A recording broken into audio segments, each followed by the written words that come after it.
Assalamu alaikum wa rahmatullahi wa barakatuh, chers frères et sœurs. Ce que vous allez entendre pourrait changer votre destinée. Et si aujourd'hui était votre dernier jour sur Terre, si cette vidéo était le dernier appel que vous entendiez avant de quitter ce monde, chaque jour, des milliers de personnes ferment les yeux sans jamais les rouvrir.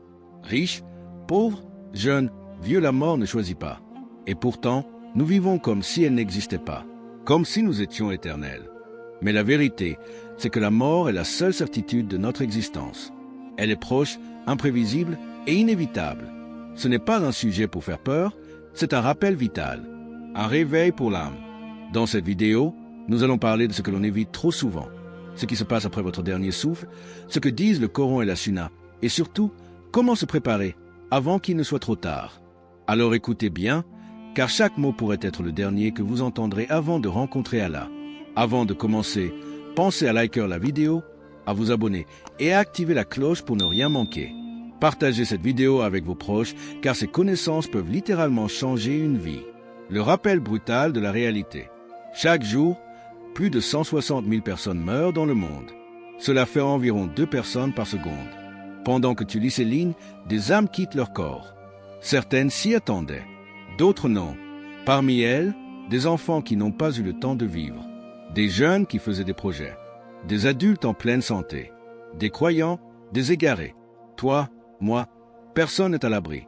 Tu as sûrement déjà entendu ce genre d'histoire. Un jeune homme de 25 ans, sportif, en bonne santé, sort de chez lui pour aller au travail. Il sourit à sa mère avant de partir. Il ne reviendra jamais. Une crise cardiaque fulgurante dans le bus. Mort subite. Il n'avait rien vu venir. La mort ne prévient pas. Elle n'attend pas qu'on soit prêt.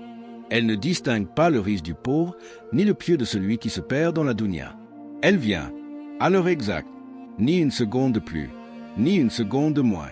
Le prophète a dit, « Rappelez-vous souvent celle qui met fin au plaisir, la mort. » Rapporté par Tirmidhi. Pourquoi ce rappel est-il si important? Parce que la mort coupe court à l'illusion. Elle met fin aux distractions. Elle brise les projets, les ambitions, les comptes en banque, les réseaux sociaux, tout ce que tu croyais important. La mort ne te demande pas ton avis. Elle vient, même si tu es en train de rire, même si tu es en train de désobéir à Allah, même si tu es sur ton téléphone, à scroller, à gaspiller tes minutes, alors qu'un jour, tu supplieras pour en avoir une seule de plus. Ce n'est pas pour te faire peur, c'est pour te réveiller. Parce que si tu ignores la mort, c'est elle qui viendra te surprendre. La mort dans le Coran et la Sunna. Chaque âme goûtera la mort. Ce verset du Coran, Surat al-Imran, V185, est l'un des plus puissants rappels de notre destinée commune. Peu importe qui nous sommes, nous passerons tous par cette porte. Aucun être humain, aucune technologie, aucun statut ne peut y échapper.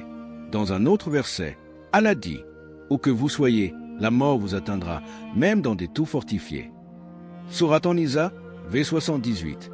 Ces paroles divines nous ramènent à une vérité que beaucoup refusent d'affronter. Notre vie a une fin programmée. Et cette fin n'est que le début d'un autre monde. Dans la Sunna, le prophète a transmis des descriptions détaillées de ce que l'âme vit après la mort. Il a parlé de la venue des anges de la mort, de l'âme qui sort du corps, de l'accueil réservé aux croyants, ou au contraire, des souffrances réservées aux âmes corrompues. Le prophète a dit, lorsque le croyant quitte ce monde, des anges au visage lumineux descendent du ciel avec un linceul parfumé du paradis. Ils disent, ô âme paisible, sors vers la satisfaction et le pardon d'Allah. Rapporté par Ahmad. Mais pour le mécréant ou le grand pécheur, c'est tout le contraire. Ô âme impure, sors vers la colère et la colère d'Allah. Et son âme est arrachée violemment. Il a aussi évoqué les signes de la bonne fin, Husn al-Khatima. Mourir en état de prière. Dire la shahada avant de mourir. Mourir le jour ou la nuit du vendredi. Mourir en défendant sa religion en accomplissant un acte pieux. Mais aussi les signes de la mauvaise fin, al-Khatima, que l'on doit craindre. Mourir en désobéissance, en état d'ivresse, de négligence ou loin d'Allah. Mourir avec le cœur attaché à la dunya. Et ce qui est bouleversant, c'est que même le prophète, pourtant le plus aimé d'Allah, vivait chaque jour avec la conscience de la mort. Il priait longuement la nuit, il pleurait en invoquant son Seigneur, il répétait souvent « Ô Allah, fais que la mort soit un soulagement pour moi contre toute souffrance. » Il nous disait « Soyez dans ce monde comme un étranger ou un voyageur. » Rapporté par Bukhari, car il savait que cette vie n'est qu'un passage et que le vrai repos n'est qu'auprès d'Allah. Témoignages et scènes réelles. La mort ne frappe pas uniquement les malades ou les personnes âgées. Elle ne choisit pas selon l'âge, la richesse ou la santé. Elle frappe quand l'heure arrive, sans prévenir. Cas numéro 1, le jeune champion. Un jeune homme de 19 ans, plein de vie, passionné de football, s'effondre sur le terrain en plein match. Arrêt cardiaque. Il était en parfaite santé selon les médecins. Ses amis disaient, il riait quelques secondes avant. Il n'a pas eu le temps de dire adieu. Et toi, as-tu dit au revoir à Allah dans tes actes? Cas numéro 2, le riche influx. Un homme d'affaires, multimillionnaire, réputé, puissant. Il avait tout, villa, voiture, employé à ses pieds. Mais une nuit, alors qu'il dînait dans un restaurant de luxe, il s'est effondré subitement. Mort sur le coup, tout ce qu'il a construit est resté là. Et il est parti seul, sans ses gardes du corps, sans son compte en banque. Cas numéro 3, mort en prosternation. Un homme pieux, simple, discret. On raconte qu'il priait toujours à l'heure, faisait du bien autour de lui. Un jour, à la mosquée, alors qu'il faisait la prière du Fajr, il ne s'est jamais relevé de sa prosternation. Son visage brillait, il souriait. Un silence sacré a rempli la mosquée. Une mort que beaucoup envient. Cas numéro 4, mort en désobéissance. À l'inverse, un jeune homme filmé sur les réseaux en train de danser dans une fête, cigarette à la main, musique haram dans les oreilles. En sortant, accident de voiture. Mort sur place. Certains l'ont vu son visage crispé, dur, noirci. Que Allah nous en préserve. Quelle fin veux-tu? Ces histoires ne sont pas là pour choquer gratuitement. Elles sont là pour t'éveiller émotionnellement, pour que ton cœur ressente enfin ce qu'il oublie trop souvent. Le prophète nous disait, les tombes parlent, mais peu les écoutent. Elles disent, je suis la maison de l'éloignement, la maison de la solitude, la maison de la poussière. Et toi, comment seras-tu accueilli dans cette maison? Avec paix et lumière ou avec peur et châtiment? Chaque histoire est un miroir. Regarde-les et réfléchis à la tienne. Que se passe-t-il juste après? Lorsque l'âme quitte le corps, une réalité invisible commence. Un monde que les yeux ne peuvent voir, mais que chaque âme goûte. À l'instant de la mort, les anges descendent. Pour le croyant, ce sont des anges lumineux, porteurs de miséricorde. Pour le pécheur ou le mécréant, ce sont des anges terrifiants, noirs, porteurs de colère. Le prophète a dit, quand le croyant est sur le point de quitter ce monde, des anges au visage lumineux descendent avec un linceul parfumé du paradis. Mais pour le mauvais serviteur, son âme est arrachée violemment, comme une broche traversant une laine mouillée. Rapporté par Onazaï, puis vient la tombe et le vrai test commence. Deux anges, Nakir et Munkar, s'approchent du défunt. Ils le font asseoir dans sa tombe. Leur voix est comme un tonnerre, leur regard effrayant. Et ils posent 3 questions. Qui est ton Seigneur? Quelle est ta religion? Que dis-tu de l'homme qui vous a été envoyé? Le prophète, le croyant, guidé par Allah, répond sans difficulté. Mon Seigneur est Allah, ma religion est l'islam, et l'homme est Muhammad. Alors une voix céleste dira, il a dit vrai, donnez-lui un lit du paradis, ouvrez-lui une fenêtre vers le Jannah. Et sa tombe s'élargit, elle est parfumée. Il goûte à la paix en attendant l'heure.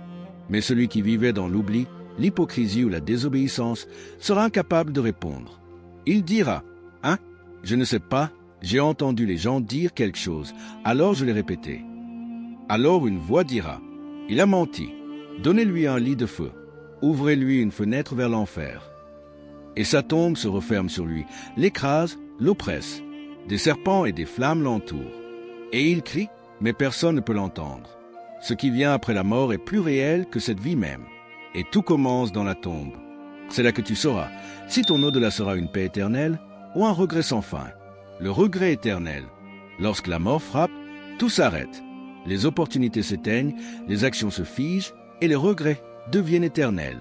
L'être humain réalise, trop tard, la valeur d'une seule seconde. Il supplie, il pleure, mais les portes sont fermées. Allah décrit cette scène bouleversante dans le Coran. Lorsque la mort vient à l'un d'eux, il dit, « Seigneur, fais-moi revenir à la vie afin que je fasse le bien dans ce que j'ai délaissé. » Non, ce n'est là qu'une parole qu'il dit.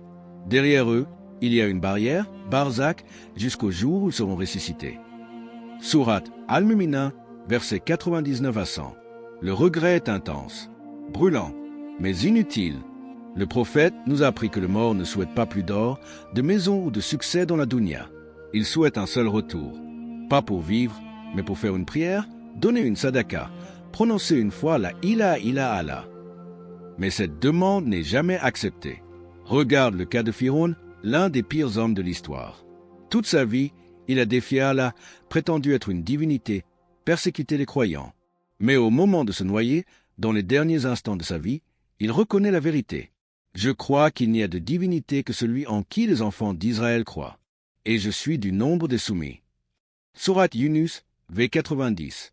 Mais Allah lui répond, « Maintenant, alors qu'auparavant tu as désobéi et que tu as été du nombre des corrupteurs. » V91. Le pardon ne lui fut pas accordé, car la porte de la repentance se ferme à la mort. Et cette règle s'applique à nous tous.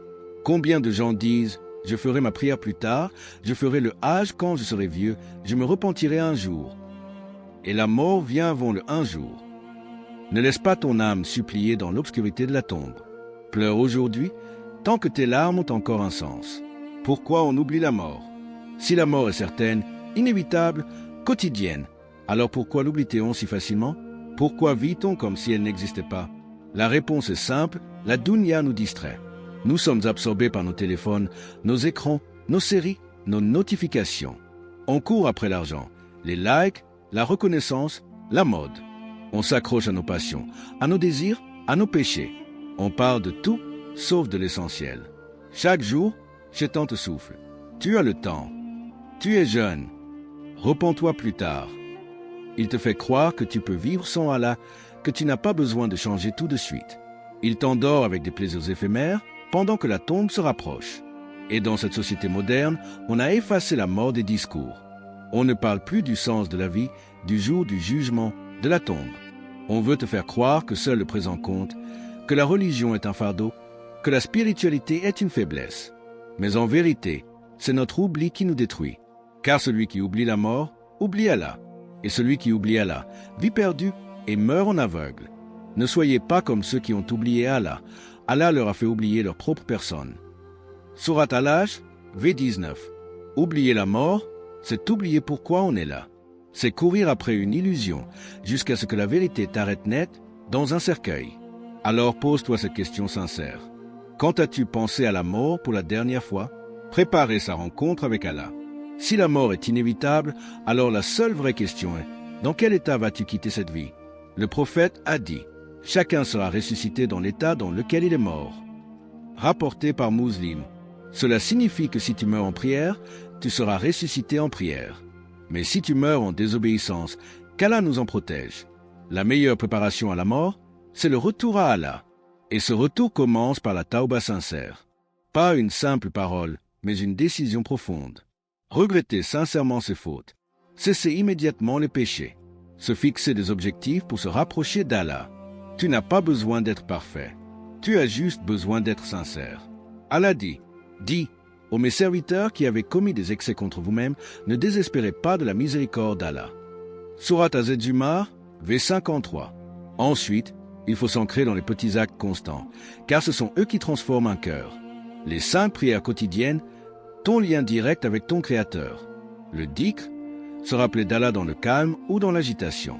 La sadaka, purifier son argent, alléger ses péchés. Le Coran, lire ne serait-ce que quelques versets par jour. Rien n'est trop petit si se fait avec foi et constance. Et surtout, il faut demander à Allah de mourir dans son obéissance. Car la plus grande réussite, ce n'est pas une belle maison, un beau mariage ou un grand compte en banque. C'est de mourir en état d'islam. Ô Allah, fais que le meilleur de mes jours soit le jour où je te rencontrerai. Prépare-toi, pas demain, maintenant, car tu ne sais pas si demain t'attend. Appel au réveil spirituel. Il n'est jamais trop tard pour revenir vers Allah. Mais il y aura un moment où il sera trop tard, et ce moment, personne ne le connaît.